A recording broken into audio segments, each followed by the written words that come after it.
Hello friends, welcome to our channel. ఈరోజు ఈ వీడియోలో ప్రెగ్నెన్సీకి సంబంధించిన మరొక వీడియోని అయితే షేర్ చేస్తున్నాను. సో ఎవరికైతే 7, 8, 9 మంత్స్ ఎప్పుడైనా కానీ మన ప్రెగ్నెన్సీలో ఫస్ట్ ట్రైమెస్టర్, సెకండ్ ట్రైమెస్టర్, అలాగే థర్డ్ ట్రైమెస్టర్గా డివైడ్ అయి ఉంటాయన్నమాట. సో ఒక్కొక్క ట్రైమెస్టర్కి వచ్చేసి 3 మంత్స్ చొప్పున ఉంటుంది. సో ఎంటైర్ ప్రెగ్నెన్సీ వచ్చేసి 9 మంత్స్ కదా. సో 3 మంత్స్ చొప్పున ఉంటుంది.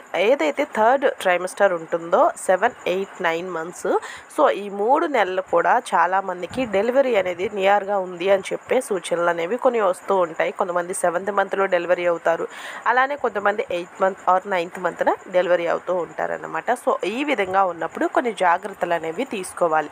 అంటే వాళ్ళకి డైలియేషన్ కూడా అదే విధంగా అవుతూ ఉంటుంది ఆ మంత్స్లోనే. సో అందుకనేసి ఎప్పుడైనా కానీ 7 మంత్ నుంచి డెలివరీ అనేది నియర్గా ఉంది అని చెప్తారు కాబట్టి, సో కొన్ని జాగ్రత్తలు మనకి కొన్ని అనిపిస్తూ ఉన్నప్పుడు దానికి అనుగుణంగా ఈ జాగ్రత్తలు అయితే తీసుకోవాలి.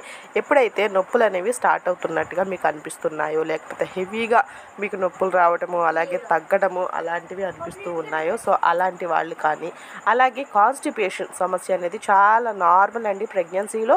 ఎందుకంటే హార్మోన్స్ చేంజెస్ అనేవి జరుగుతూ ఉంటుంది కాబట్టి ఈ కాన్స్టిపేషన్ సమస్య చాలా నార్మల్గా ఉంటుంది.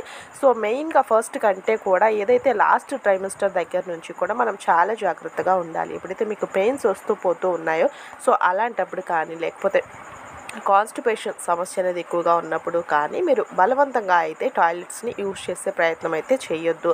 సో ఎప్పుడైతే మీకు పెయిన్స్ అనేవి ఒకవేళ ఇన్ కేస్ వస్తూ ఉన్నాయి, ఒక 2 days 1 day నుంచి కూడా మీకు పెయిన్ వస్తూ ఉంది అన్నప్పుడు దాదాపుగా ఈ టాయిలెట్స్ అనేవి యూజ్ చేయకపోవడమే మంచిది. ఎందుకంటే సో ఒక్కొక్కసారి చెప్పలేము, ఆ డైలియేషన్ అనేది ఆల్రెడీ బేబీ పొజిషన్కి వచ్చి ఉంటుంది, అలాగే మజిల్స్ అనేవి రిలాక్స్డ్గా ఉంటూ ఉంటుంది, బేబీ డ్రాప్ అయ్యి ఉంటుంది కాబట్టి సో అందుకనేసి జాగ్రత్తగా ఉండాలి.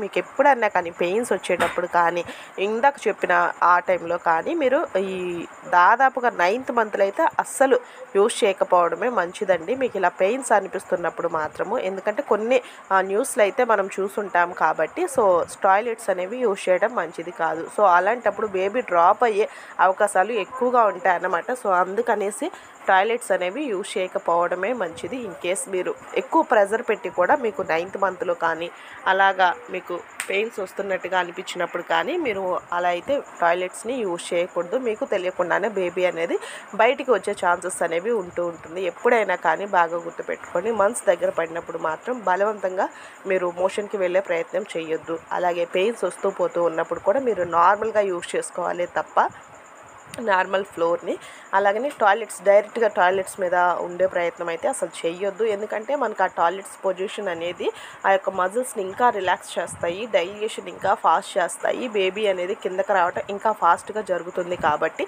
అలాగే కాన్స్టిపేషన్ సమస్య ఉన్నప్పుడు కూడా మీరు ఎక్కువ ప్రెజర్ పెడుతూ ఉంటారు కాబట్టి అప్పుడు కూడా బేబీ ఫోర్స్గా రావడానికి అవకాశం ఉంటుంది కాబట్టి అలాంటి టైంలో మాత్రము మీరు ఈ ఇండియన్ టాయిలెట్స్ని కానీ వెస్ట్రన్ టాయిలెట్స్ని కానీ యూజ్ చేయకపోవడమే మంచిది. ఇది బాగా గుర్తుపెట్టుకోండి.